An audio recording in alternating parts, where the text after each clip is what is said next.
All right, so now it is time to start a new country. Ooh. Okay. We get to start off by picking out what the world's first most important law should be. And I've been waiting for this moment. Did you put that one out? I did put that one out. Oh, Lordy. And I get to start with my first challenge. Oh, no. And payback is a nice young lady who dresses appropriately for all situations. And that's Keep what telling you yourself get. that. That's what you get. Comfortable shoes? You get look ma no hands is what you get. Hey. They're very comfortable. Shut up. There may have been a few occasions where Angie has played look ma no hands on me. And then I watched her stutter through the entire round. It was cold. It's my turn. That means you get to challenge someone else now. Yeah, I do. Someone other than me. Break down. You got it. Gotta teach school. Teach school again, Steve. I had so much fun with it the first time. He's going to have PTSD. Yeah. So you have to challenge Devin. And then Devin will challenge me. Oh, I'm... Oh, okay. All right. Well... Can't he challenge you? He cannot, because then you would have no challenge. Oh, you're right. Okay. You don't say, and since we're talking about a new country and laws, you can't say Trump. Oh. Okay. I was going to play that one on her. Yeah. I'll take that one. I try to put him out of my thoughts as much as possible, so it won't be that hard. Do you handle him sort of like Lord Voldemort? You shall not be named. Yeah. Well, no, but... I have no name. Sorry. Go ahead. Well, we were trying to bring pork nipples into this, so... We were. It's true. But I don't think that Nagini had nipples, and I'm... Did we ever see Voldemort shirtless? No. Thank you. God. Yeah. Okay. What's my challenge, Devin? I Break must it also down. break it down. Okay. I can do that. But Nagini wants to eat pork nipples. So... Stop it. So I get to start off this conversation right here. Get thee behind me, Satan. Not you, him, who you can't see, who's doing very pink, not safe for work hard things. Oh, yeah. So, Tune in for later videos. tune in for future videos. When, But if you've seen The Water Boy, you've already seen it. yeah. Oh. So, I have to break it down. I have to come up with the first law. So, we've been talking about this a lot lately at my office, and we have decided that we need to put forth a campaign that all intersections should be roundabouts. And here's my thought on this. Here's why this is the most important law.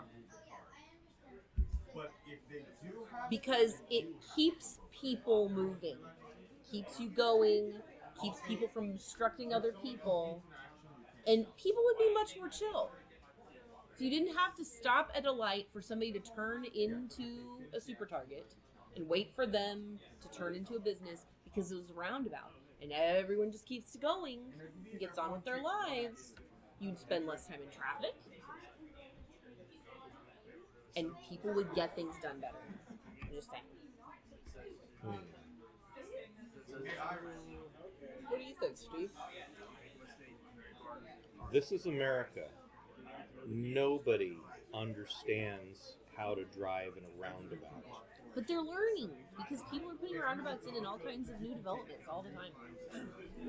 City planners and traffic engineers love them, but ordinary drivers, and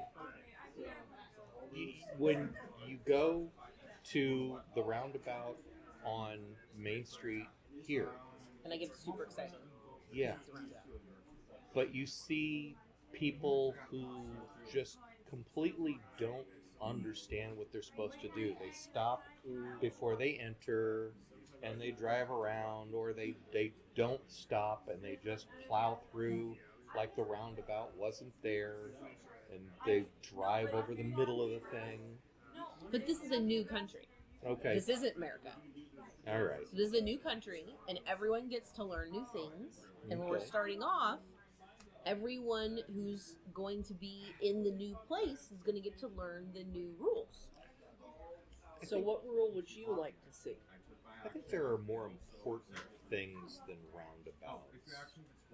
I think, and I'm trying to keep it simple here. I think when you're talking about intersections, you're onto something, but there's a term, and I'm trying to break it down and keep it simple here. But that it's a big word, intersectionality, meaning not just considering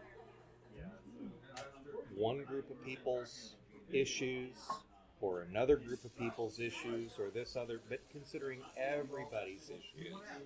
So the first law would have to be based on the most freedom for the most people. Things that did not hurt other people or keep other people out, but things that included as many people as possible. We kind of have it in America. I know that since our Constitution was written 225 years ago, it's a much more complicated world today, but the fundamental law that was established to ensure rights for people was a very wise choice, is a first set of fundamental laws to ensure the most freedom for the most people. That would be my choice of a first law. I would like an example. Okay. One example is, for example, our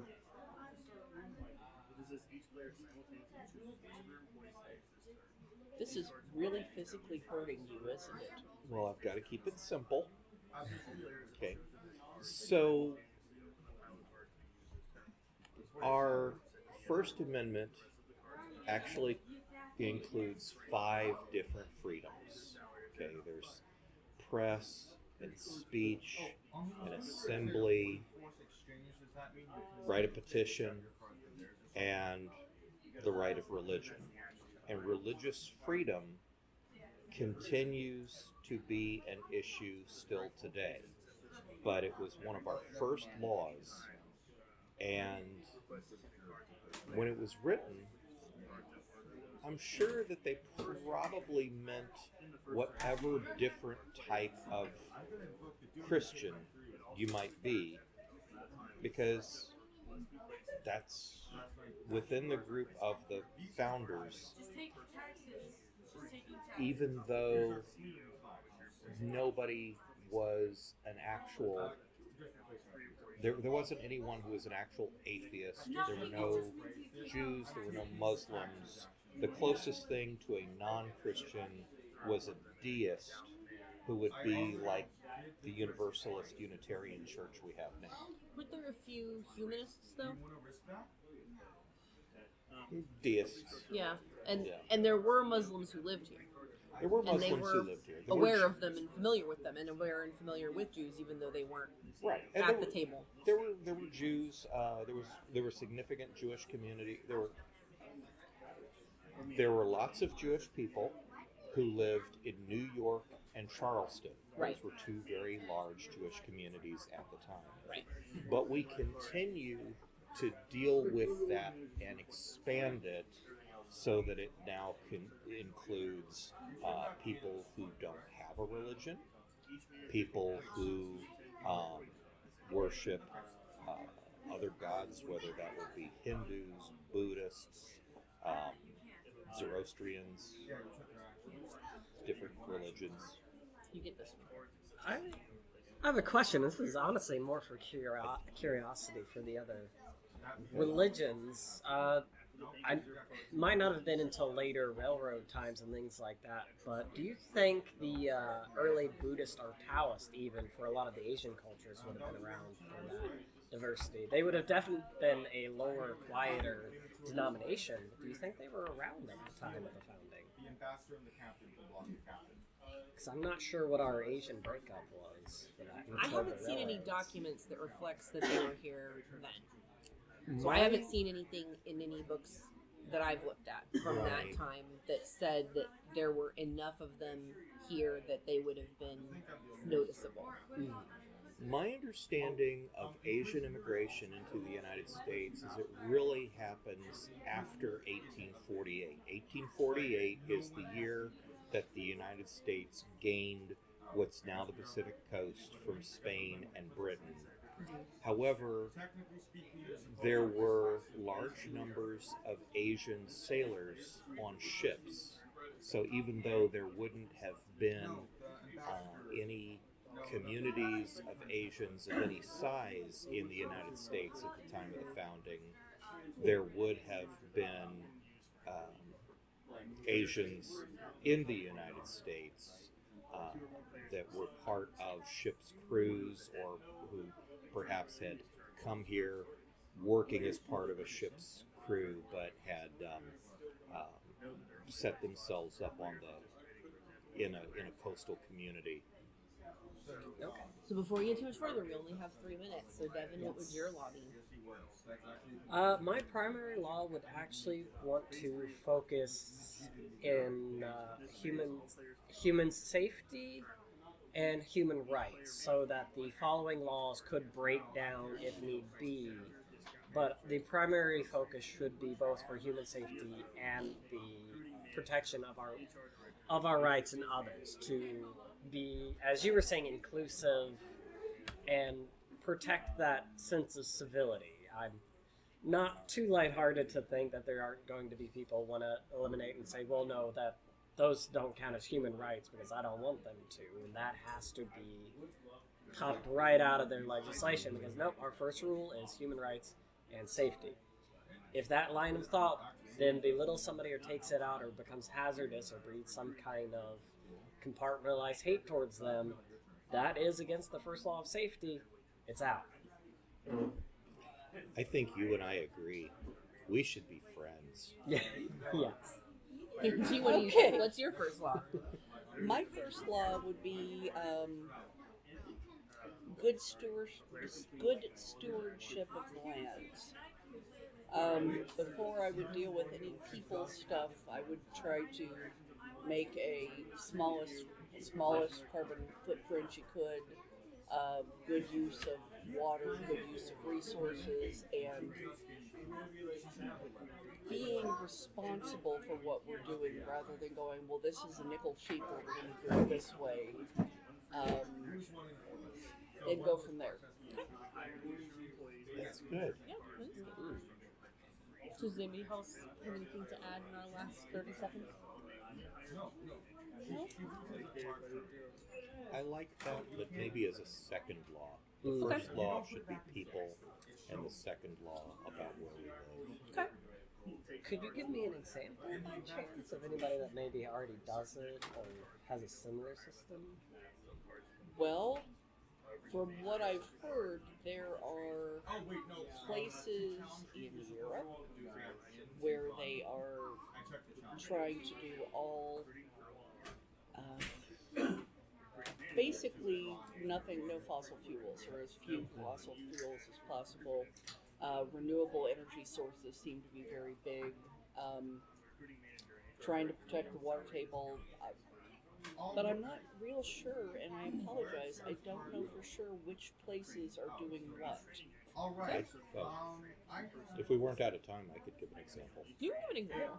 So, do we think that counts as giving an example, or do you have to take that as a negative point before we hear Steve's example? I would take it because she's the European area, and it's hard to pull out a lot of their specific names. But Okay. Okay. Right. By the way, why did she get the example point and not me? Because she engaged you. If you had not engaged, you would have gotten it as a negative point. Oh, gotcha. Yeah. So she engaged you, and then you responded. But if you had not responded, you would have to take it as a negative. Oh, I haven't played these. That's okay. We have another I question. have another question. But you had a good example. Oh, okay. Yeah. Do I still have to be breaking it down? No, you're good. Okay. Creek Nation, prior to... I was gonna say Native Yeah. American cultures actually have stewardship as a primary objective within their legal systems. And part of it was the way it was set up, that you had everything owned in common, but the way that was looked at among the Creek people and the way that was looked at by the whites that came into the Creek Nation were very different. For example, hardwood trees in the valleys in the river valleys are an example that nobody messed with the hardwood trees. If you were building a house or something and you needed them, then you might cut down a tree or several trees, but you didn't have the kind of clear cutting that came in the territorial period, because there was a view of the trees belong to everybody versus the trees don't belong to anybody. And so the Creeks looked at it as they're everybody's, we need to take care of them. But the whites looked at them like, well, they don't belong to anybody, so let's make a lot of money and cut down these trees. And within just a few years, there were very few remaining hardwood trees in the river valleys. Yep. Okay. And I don't know how you'd solve that, because legally the law never changed. Well, but I think her point is that you'd start off with a different law. Yeah. So if you start off with a different law, Yeah. then... So first we will identify whether we met our challenges. So I felt like I broke it down. What did you guys think? Yeah. Cut yourself. I did catch myself. Steve also, I felt like Steve broke it down. As much as it pained him at different He points. struggled for it, but he made Yeah. it. You did not say the word. You didn't say the naughty word. Mm-mm. And you did not use your hands, man. That's right. Didn't even come up, actually. I was surprised. So, okay, good. Because I So- wanted a successful country. There we go. I mean, Yeah. all right. So, let's see. We gotta do our thingies. I have my trophy ready, and you have your trophy ready. Just put it down in front of you. Okay.